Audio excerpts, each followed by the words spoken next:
सुरुवातीची बातमी अतिशय महत्त्वाची आहे। पंतप्रधान नरेंद्र मोदी आणि परराष्ट्र मंत्री एस जयशंकर यांच्यात महत्त्वाची बैठक पार पडली आहे आणि याच वेळेस राष्ट्रीय सुरक्षा सल्लागार अजित डोवाल आणि परराष्ट्र सचिव विक्रम मिस्री हे देखील या ठिकाणी उपस्थित होते।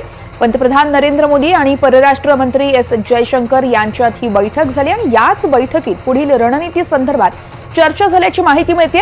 सविस्तर अपडेट्स देत आहेत रामराजे शिंदे, आमचे प्रतिनिधी आहेत आपल्यासोबत। रामराजे, या बैठकीत नेमकी काय चर्चा करण्यात आली आहे? या बैठकीमध्ये सध्या परिस्थितीबद्दल चर्चा झालेली आहे आणि त्याचबरोबर भारत कशा पद्धतीने सज्ज आहे पाकिस्तानला चोख उत्तर देण्यासाठी, त्याचबरोबर भारताचे काही नुकसान झालेले आहे का याची सुद्धा माहिती देण्यात आलेली आहे आणि त्याचबरोबर की सीमा भागामध्ये पुढे तयारी कशी केली जात आहे त्यावर सुद्धा माहिती देण्यात आलेली आहे। कारण वारंवार शेलिंग चालू आहेत आणि त्याचबरोबर ड्रोनद्वारे हल्ले सुद्धा केले जात आहेत। तर असे अनेक ड्रोन जे आहेत, शेकडो ड्रोन भारताने जे आहेत ते पाडले आहेत आणि पाळत करण्यासाठी, गस्त घालण्यासाठी आणि भारताच्या भूमीमध्ये काय काय चाललंय हे जाणून घेण्यासाठी ह्या ड्रोनचा वापर केला जात होता। तर ते ड्रोनला पाडण्यात आलेला आहे। जमिनीवरचा मारा, हवेतला मारा आणि त्याचबरोबर सागरी मार्गाने मारा कसा केला जातोय या संदर्भातले तिन्ही प्रमुखांनी जी आहे ती माहिती दिलेली आहे आणि त्यानुसार पंतप्रधान नरेंद्र मोदी यांना वारंवार माहिती दिली जात आहे। आता सुद्धा एक बैठक जी आहे पंतप्रधान नरेंद्र मोदी यांच्याकडे झाल्याची आपल्याला माहिती मिळते आणि त्या बैठकीमध्ये अजित डोवाल हे उपस्थित होते। कारण 2-3 पातळीवर हे युद्ध आहे।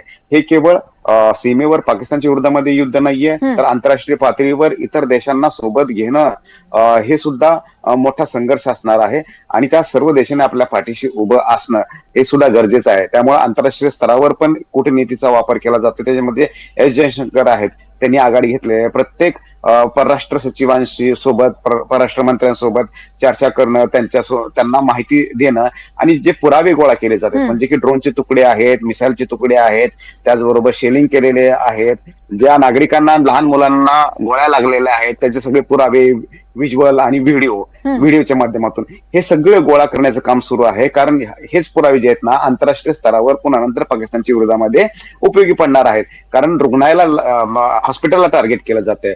कारण युद्धामध्ये नियम आहे की हॉस्पिटल आणि महिला आणि सामान्य नागरिकावर हल्ला करायचा नाही, परंतु तरी सुद्धा ते संपूर्ण नियम जे आहेत ते धाब्यावर बसवलेले आहेत पाकिस्तानने आणि सामान्य नागरिकावर हल्ले केले जात आहेत। हॉस्पिटलला टार्गेट केले जात आहेत, आर्मी कॅम्पला टार्गेट केले जात आहेत, एअरपोर्टला टार्गेट केलं जात आहेत, रेल्वेला टार्गेट केलं जात आहे। त्यामुळे सामान्य वाहतूक आणि सामान्य लोकांचं जे काही केंद्र आहे त्या सगळ्याच गोष्टींना टार्गेट केले जात आहेत।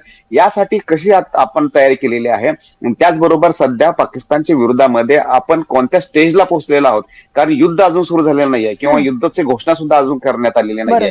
आता अजून सुद्धा भारत जे आहे ते संयमाने पुढे चाललेला आहे, परंतु हा संयम कुठवर राहणार हे सुद्धा पाहावं लागणार आहे आणि त्यासाठी या बैठका ज्या आहेत त्या वारंवार चालू आहेत। रामराजे, एलओसीवर अजूनही काही ठिकाणी गोळीबार सुरू असल्याचं कळतंय, आवाज येतोय, ड्रोन देखील दिसतात। या संदर्भात या बैठकीत काही चर्चा झाली आहे का? या संदर्भातली काही माहिती देण्यात आली आहे का? बिलकुल, कारण केवळ जम्मूच नाहीये तर काश्मीरमध्ये सुद्धा, उरी भागामध्ये आणि श्रीनगरमध्ये सुद्धा पूर्ण ब्लॅकआउट करण्यात आलेला आहे।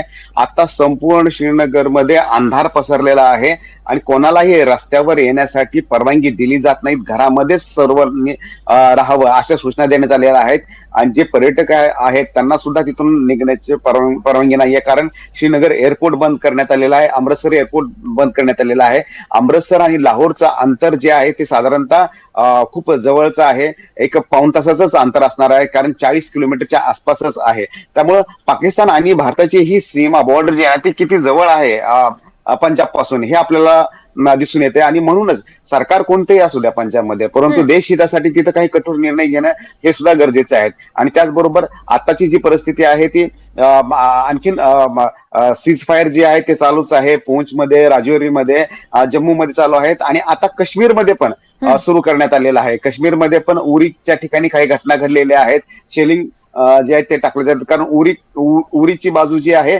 ती पाकिस्तानची सीमा जी आहे ती जवळ लागणारी अशी बाजू आहे। त्यामुळे तिथे सामान्य नागरिकांना सुद्धा आता जाण्यासाठी मनाई करण्यात आलेली आहे, ठिकठिकाणी बंदोबस्त लावण्यात आलेला आहे आणि चोख उत्तर जे ते दिलं जात आहे।